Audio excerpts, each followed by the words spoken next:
getting into the middle of the public trial of the case that's been brought by Prince Harry and several other claimants against the Mirror Group newspapers. Now, these claimants are suggesting that they fell victim to unlawful intelligence gathering at the hands of the Mirror Group over the course of a number of years. The trial has been pretty fiery and revelation-packed so far. A whole host of witnesses have taken to the stands. Now, these have ranged from pretty high-profile British names to former executives, private investigators and reporters, all in some way tied to Mirror Group newspapers. They've been cross-examined, their credibility and their intentions have been questioned, and a huge amount has come out regarding that time period, flagged by Prince Harry at the Mirror Group. So to kind of round off the end of the first week of the litigation, I wanted to get in touch with a royal expert for their perspective. R.S. Locke is I guess if you like, a new breed of royal correspondent. She rose to online prominence after an essay that she wrote about Prince Harry and Meghan Markle and the House of Windsor was read out in full by James O'Brien on LBC. I think this is quite brilliant, and it was written in response to our clip, actually, about the weird dislike of Prince Harry and his wife and where it comes from. The Twitter account is called Royal Suitor. The byline on this is R.S. Locke. Pay attention, this is really important. I felt pennies dropping as never before when I read this. And he said it was a particularly incisive example of royal commentary and media critique. So I thought she'd be a really good person to chat to for a take on the litigation so far and how it all kind of falls in that wider context of Harry and Meghan and Harry's battle against the British tabloid press. The first thing I wanted to ask was actually the more general thing about how you got into this in the first place. How you kind of started covering Harry and Meghan as a reporter, and then how that led on into a kind of media critique, if you like. Sure. I'd say big picture, I was a fan of the TV show Suits, and so had followed Meghan Markle as one of the leads on the show, and so had followed her in terms of social media and some of the things that she talked about with women's empowerment on her blog, The Tig. And so had started to follow her in social media beyond just what she was talking about as it was related to the show. And so when she started dating Prince Harry, I was interested because it was a unconventional pairing. I think we can all agree. But based on what I had learned of her in terms of her activism, as I said, some of her work around work with the UN Women around political participation and just women's empowerment more broadly, I could see how from a humanitarian work and then also just her background more broadly, that I could see where there would be, a match. And so it was something to follow kind of casually. And then as they, got married and started working within the royal family, I continued to follow. And I'd say, in 2018, as I would say, there was a shift, a noted shift in coverage after their wedding. That's when I would say my commentary moved from more passive, kind of following just royal events and engagement, to more of media critique around, what were the narratives that were being played out from not only the British press, but and how those were being translated into the U.S. press and abroad, and really trying to understand what the drivers were in terms of what I would term at that point in late 2018, around October, November, as what became a smear campaign. And so that's really where I started doing more media critique. And then in 2019 was when they first started filing lawsuits. So we had the lawsuit from Meghan against Associated Newspapers for publishing her letter to her father. And so that was the first real set of kind of legal proceedings that I followed closely. And subsequently, as they filed for defamation, they filed for invasion of privacy against some of the photo agencies. It's been another kind of interesting parallel path around that media critique, because I think for me, what I've seen is just as you have the challenge of a media industry regulating itself when it comes to the British print press, and ipso, even though they would term it as independent, I think what we have seen and the fact that they have yet to really legislate or penalize so significantly any of the newspapers in the life of ipso, you have what I term almost the prosecutor, the judge, and the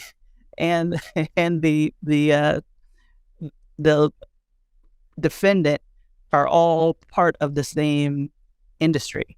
And so seeing how that played out, particularly in Meghan's copyright case, where all of the press in the lead up to and over the course of the trial, or not the trial, but the pre-trial court proceedings, basically said she had no case, but there were rare bright spots within the legal world and also within the press, and Byline and others were part of that, who said, this is a very straightforward case. They violated her copyright. This is not going anywhere. And when you read the defense for the for Associated Newspapers, it became clear that that was the case. And so again, there's this notion of what are the incentives for the media to portray cases from Harry and Meghan like that, because again, you have the media reporting on their own legal proceedings and what type of misinformation and at some points disinformation that engenders. I think that's a really good point, and something that I've definitely learned over the course of reporting on all of this litigation is that the thing that really matters is what goes on in court, and all of the press coverage is kind of just hot air, and is kind of used to kind of influence how people think about what goes on in court and how people think about the people that are involved in the proceedings. So I guess you've sort of touched on it already, but if you could, pretty broad strokes, if you could give me a summary of how you think Harry and Meghan have been treated and continue to be treated by the British media, what would you say? I think there was a point in there's been an evolution over the course of their relationship and their treatment of the press and their treatment by the press. Some of that, I think we have gotten greater visibility to in hindsight with the publication of Prince Harry's memoir, Spare, where he talks about some of the interaction with the press in 2016 and 2017 in the early days of their relationship, where, we saw how within 8 days of their relationship becoming public in 2016, Harry released a statement condemning the racial undertones, condemning the misogyny in the press coverage and in the online coverage as well, in terms of social media. And I think that was a early check to the media that they had gone too far in the outset. And so that, for me, I do think that was effective in having the British media in particular dial it back. The infamous now, almost straight out of Compton headlines and some of the other ones around, exotic blood. Those, we didn't see those as we moved forward. What we did see was, again, as we got into 2017 after they got engaged, and then in 2018 after they were married, you really saw this attempt to otherize Meghan and portray her as, the uncouth American who didn't understand royal protocol, didn't understand British culture, and was the fly in the ointment, if you will. And I think since then there's been some great coverage, and also there's been just work on with folks who are just normal citizens as I was, who've been following this, where you can really understand and see how just basic simple things of Meghan being criticized for not understanding how to do the Duchess slant where you're crossing your legs, and anyone with a good pair of eyes can see half at the same engagement Princess Anne and other royal women who have their legs crossed in the same way that Meghan does, and she's the only one called out. And those are the the small, petty, incidental things, but it's over the course of time as you almost get this death by 1,000 cuts, where it's made to seem to the public that you have Meghan and at times Harry attempting to break the mold and do something that was out of the ordinary. And so I think those were the headlines that, again, there's been really good coverage around, just head-to-head headlines of here is Kate eating avocados, and it's a great use for pregnant women, and Meghan is eating avocados and it's causing drought and famine and gangland wars. So there's everything from as petty as how you cross your legs to something as ridiculous as eating avocado toast causing famine. But in between there, you also have some very polarizing and divisive and frankly racist coverage of Meghan's work with Muslim women, and the work that she had done to publish the Together cookbook, which supported Grenfell fire victims, and the fact that they were associated not by a British tabloid, but by the Telegraph, and the royal editor for the Telegraph associated them with terrorists. And the effect that had on not only the women who were, again, Grenfell survivors, the Grenfell fire survivors who were part of this project, but also the mosque and having to put out statements in support of the women and trying to tamp down on just the negative sentiment that type of reporting created. So to me, there was that, again, that evolution of coverage over time, where you saw the types of narratives around Meghan as being angry, being someone who was controlling Prince Harry, as someone who was out to somehow not just modernize the monarchy, but in some ways, I don't want to say destroy it, but it's definitely, it wasn't seen as a positive, despite the great work that she was doing. So that, I think, has been part of the evolution. And then the underlying part, and this is what we've now understood with Spare, is that Prince Harry was limiting the press access, and partly what we heard from him, not just in Spare, but in some of the his witness statements for his trials against the Mirror Group, and also against forward against Associated Newspapers, and potentially also against the Sun and Murdoch and News Group.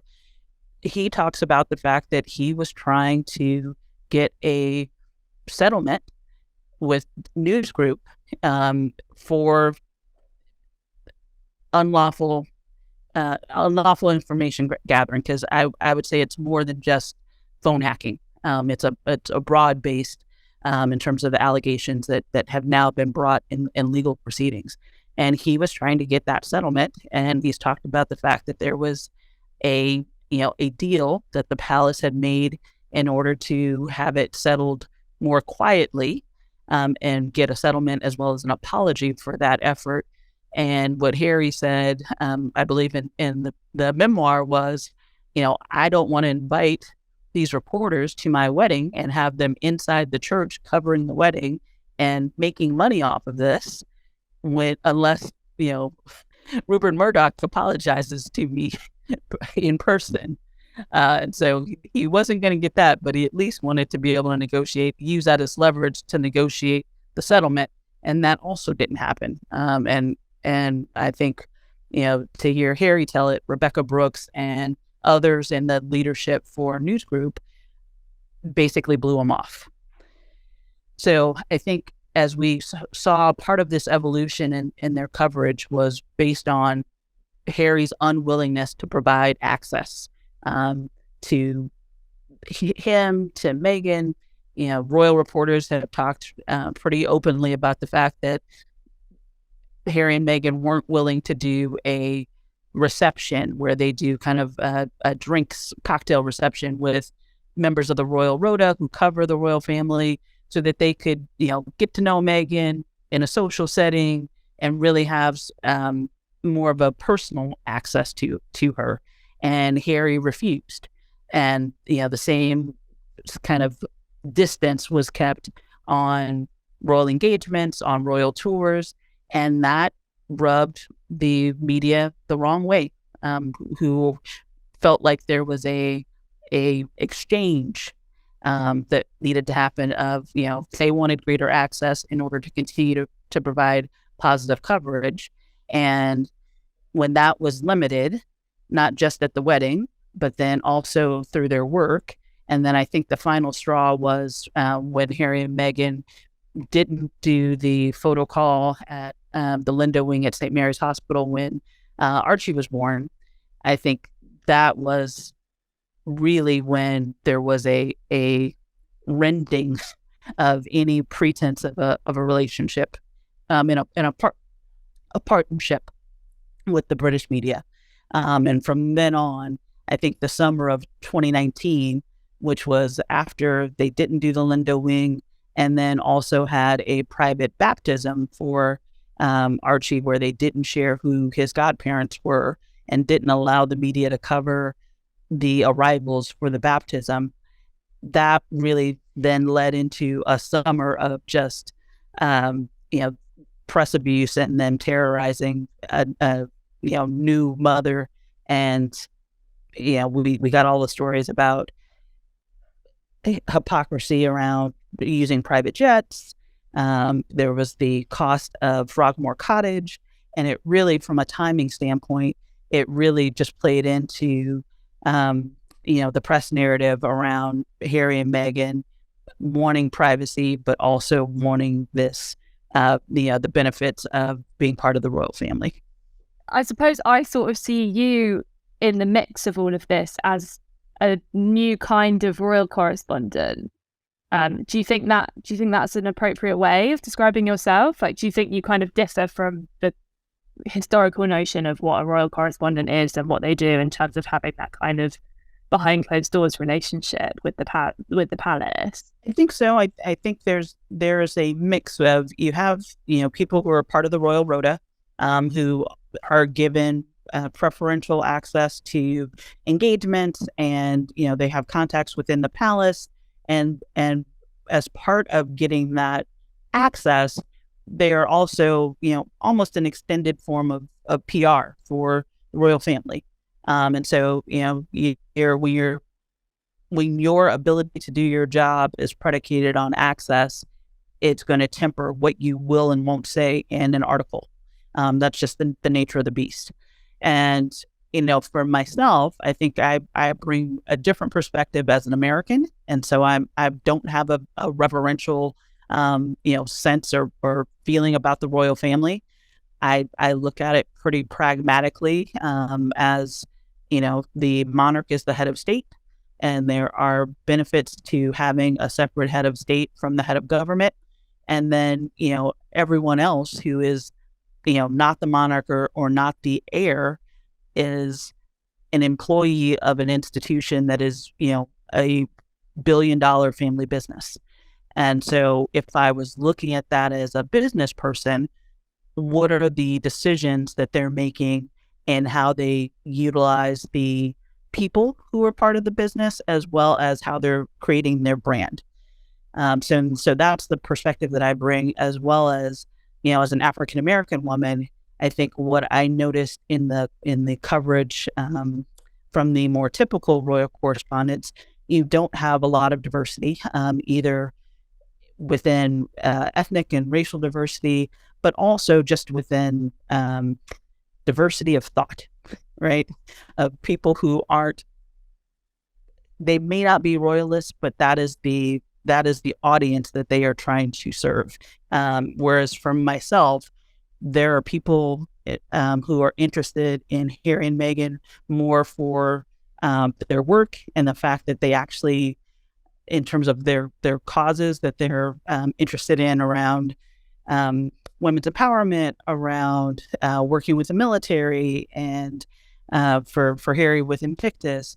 And so really that was where I was most interested, is focusing on, again, when they were within the royal family, their projects and their patronages. And even now, as they're working in the U.S., that tends to be where my focus is, what are the organizations that they're working with? What have they done with World Kitchen? What have they done in terms of helping to resettle Afghans who are fleeing from Afghanistan as the Taliban takes over? That's the stuff that interested me. Whereas I think traditional royal coverage, especially the coverage of the women, is largely based on fashion, and kind of that was the cottage industry that the royal women supported, as whether it's Meghan or Kate or anyone of the royal women. It's what are they wearing and where can I buy it?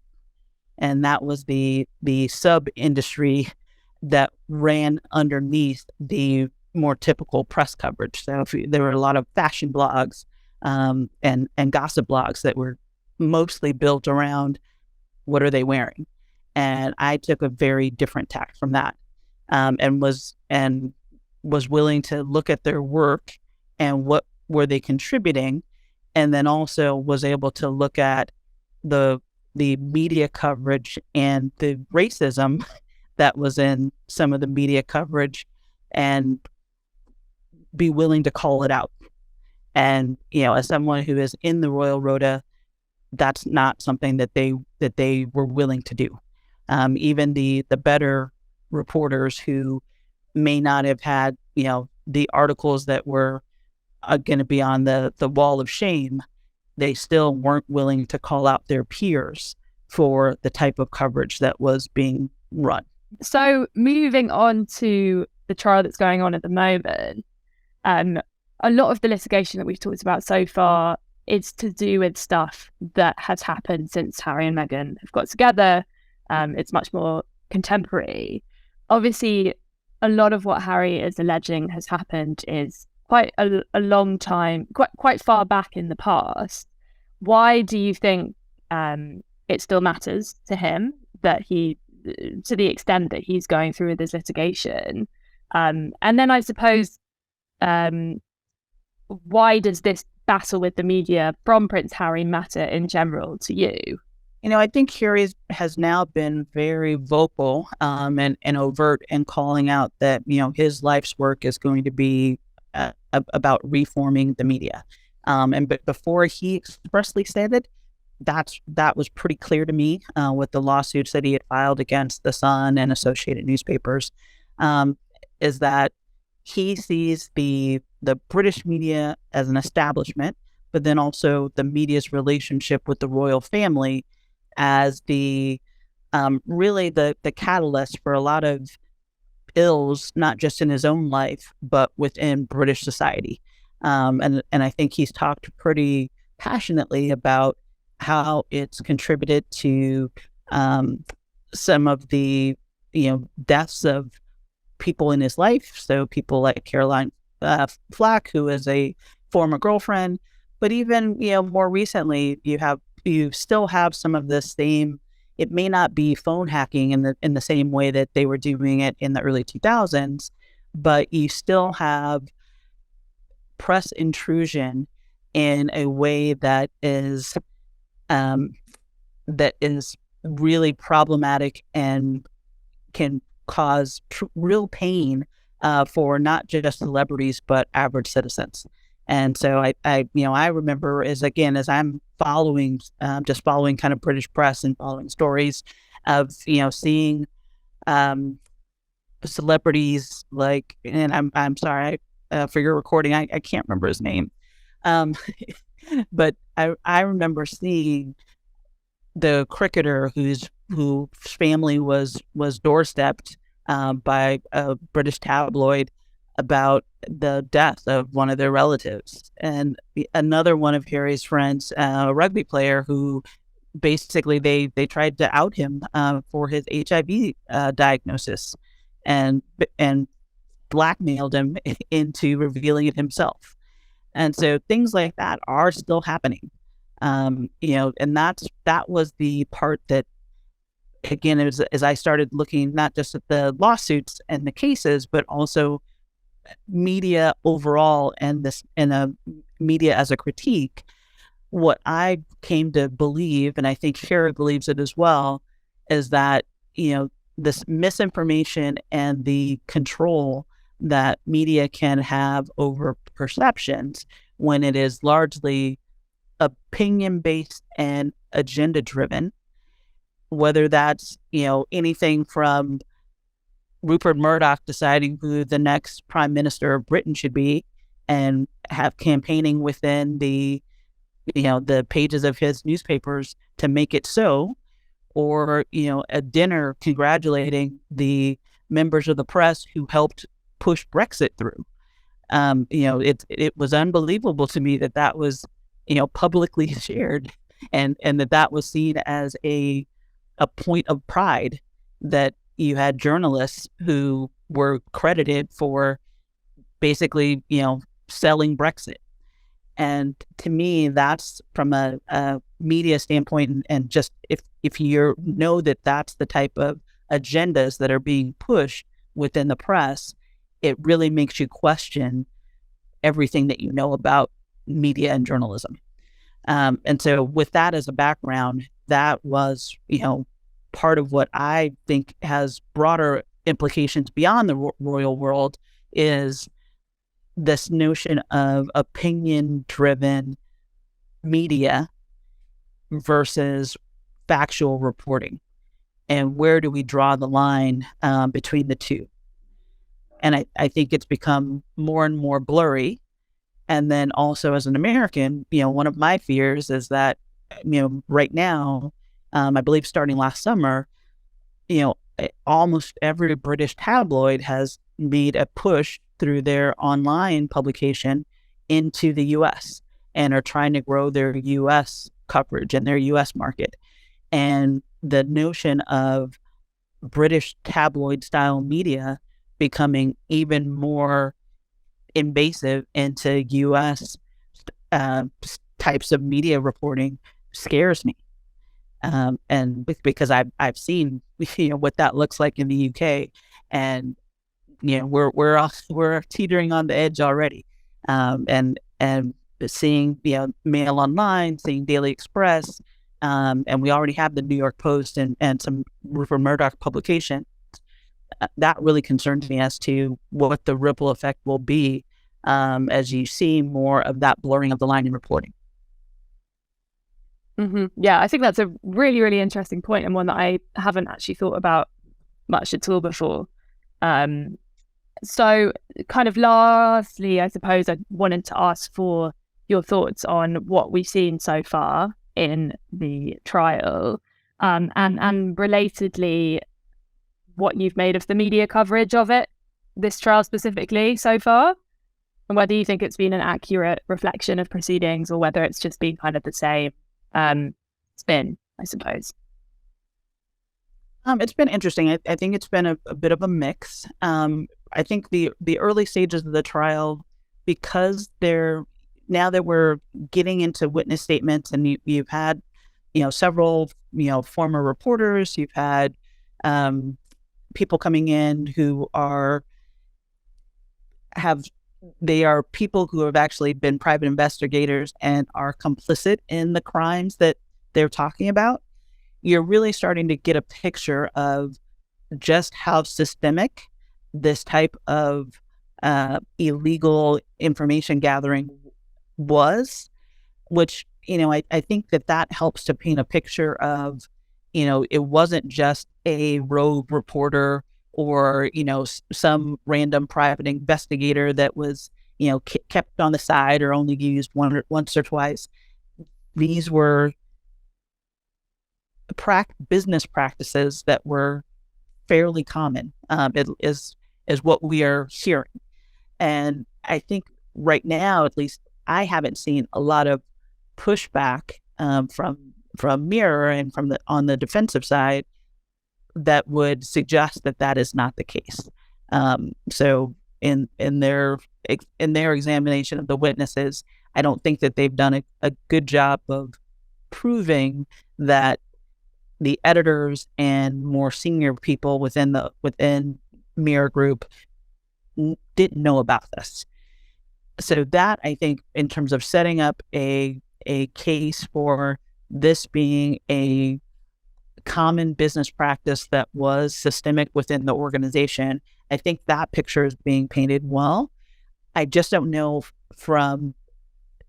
I don't know how that's landing with the general public right now, because you don't have a face of the trial and someone to garner interest. So you are getting, press coverage, and I'm seeing daily reporting about what's happening with the trial, but it does seem to kind of fall very low on the priority list, and partly I think that's because it's still more general, and it is also years old. So there's still this sense that it is dated, where I think if you're able to put faces to the victims of this type of press abuse and invasion of privacy, I think that'll help connect things a little bit better.